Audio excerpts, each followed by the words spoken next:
escuchan? Perfectamente, ahora sí. Muchísimas gracias. Un saludo a esta corporación y muchas gracias por la invitación. Yo tengo básicamente 4 puntos para plantear.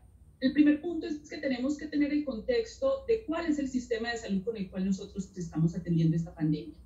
Esto es un sistema de salud con 700.000 trabajadores, de los cuales 300.000 son misionales, es decir, médicos, enfermeras que se ocupan de la prestación de servicios. De estos 110.000 son médicos y de todos los misionales el 80% están bajo formas de contratación ilegal, a destajo, contratados de manera verbal, muchos sin seguridad social, sin EPS, sin ARL, contratados por evento. Eso es como si a un juez de la República le pagaran por tutela fallada y le dieran tarifa por hoja que escribiera. Es una cosa absurda la inestabilidad laboral que hay.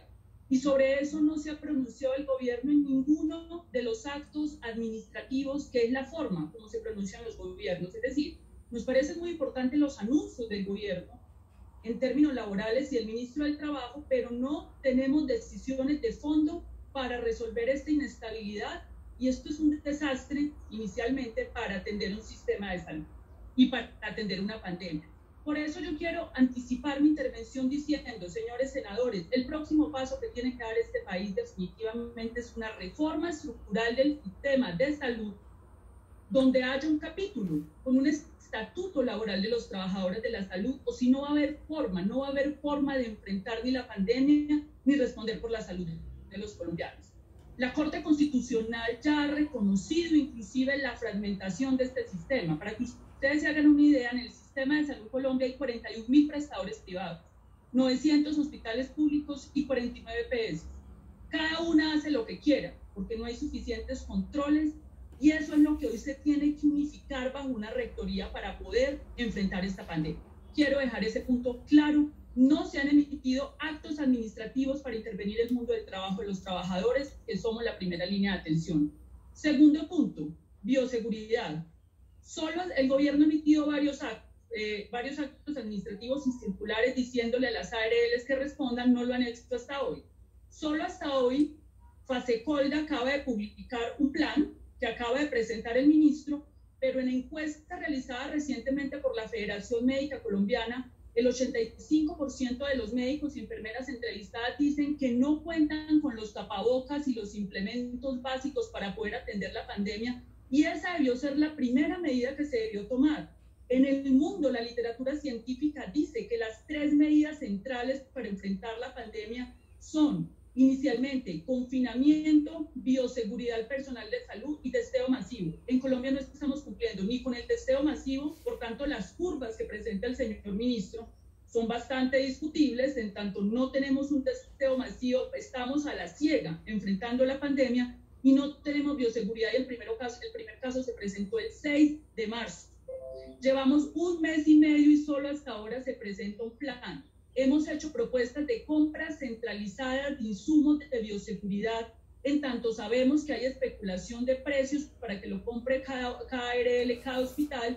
No hemos recibido respuestas claras, porque la industria textilera nacional puede producir eso por millones, pero tiene que ser centralizado como se está haciendo en Medellín. Yo creo que nuestro empresariado puede hacer eso y tendría la disposición de hacerlo, y estamos lentos, ya ha pasado 1 mes y medio. Desde la declaratoria de la emergencia social, económica y ecológica, solo hasta el 12 de abril tenemos el primer decreto integral de salud en una emergencia sanitaria. Después de 1 mes, solo el primer decreto que pone medidas específicas sobre salud. Esto es un ritmo muy lento frente a un coronavirus que va vertiginosamente. Quiero decir también que me quiero referir específicamente al decreto 538. Indudablemente, señor ministro, y vuelvo y se lo repito acá, la obligación de compromiso social, la obligación de compromiso que nosotros tenemos con la atención de nuestro pueblo y nuestros pacientes, no lo da nuestro juramento hipocrático. No nos lo puede imponer un decreto dictatorial. Nuestra obligación está por nuestra ética hipocrática y la vamos a cumplir. Pero el gobierno tiene que hacer lo propio, es garantizar nuestro ejercicio médico. ¿Y qué tiene que hacer para la garantía de nuestro ejercicio médico? presentar un plan específico de cuál es el recurso humano que requiere. Ustedes, entiendo, ya hay unos borradores circulando de cuál es ese plan de requerimiento de recurso humano, en eso han avanzado, pero ese recurso tiene que ser contratados con los recursos de la emergencia, con todas las condiciones de ley, en una planta, porque los recursos existen. Usted acaba de hablar de 6.1 billones de pesos del Fondo FOME que tienen que ir ya mismo a la contratación en las mejores condiciones de ley de ese personal. Por eso, doctor, insistimos, elimine ese artículo 9. Es innecesario. Nuestra ética no nos la da el Estado ni nos la da el gobierno, nos la da nuestro juramento hipocrático. Y en ese sentido también queremos decir que nos preocupa de ese decreto avanza en que efectivamente en un sistema tan fragmentado, el decreto reconoce que el Estado tiene que asumir la rectoría de la prestación de servicios pública y privada para poder controlar las UCIs, doctor Ruiz, para que ese plan de crecimiento de UCIs que usted presenta sea realista, porque ese plan no es realista, porque ustedes no tienen el control de las camas de cuidados intensivos que mayoritariamente se encuentran en el sector privado y que mayoritariamente se encuentran en las grandes ciudades, cuando el 40% de este país son zonas dispersas y rurales y ustedes tienen que intervenir para que esas poblaciones accedan a esas UCIs. Eso usted lo reconoce en el decreto, pero en los borradores que ustedes están circulando para reglamentar el asunto del talento humano, ustedes insisten, y eso es inaceptable, que las EPS pueden llamar recurso humano y le quitan otra vez funciones a los entes territoriales, gobernadores y alcaldes, que son los que están enfrentando la pandemia, porque son los que están cercanos al ciudadano y le vuelven a entregar eso a las EPS. Usted sabe, doctor Ruiz, que no va a ser posible que las EPS se enfrenten la pandemia atendiendo grupos familiares, porque las EPS tienen un aseguramiento individual, no sobre el territorio, y una pandemia se gestiona en el territorio. Pero para acabar de buscar usted en ese borrador que está circulando, dice que entonces las EPS también pueden llamar recurso humano obligatorio sin ninguna garantía de nada. Eso es inaceptable, ministro, eso no lo vamos a aceptar. Ya por último, quiero hacer una discusión sobre el tema financiero. Tenemos que garantizar el flujo de recursos a los hospitales y clínicas. No necesitamos los recursos en las EPS. Ustedes han girado 980 mil millones a las EPS. Ustedes le prometieron a los hospitales públicos de este país, que son 900 hospitales, y que es la única infraestructura de salud que puede llegar al último rincón de este país, le prometieron 5 billones de pesos. Los gremios hospitalarios han sacado una comunicación a la opinión pública expresando que esos recursos no han llegado. Se enredaron en los intermediarios y en los trámites burocráticos y no, en este momento tenemos desmantelados y desabastecidos los hospitales.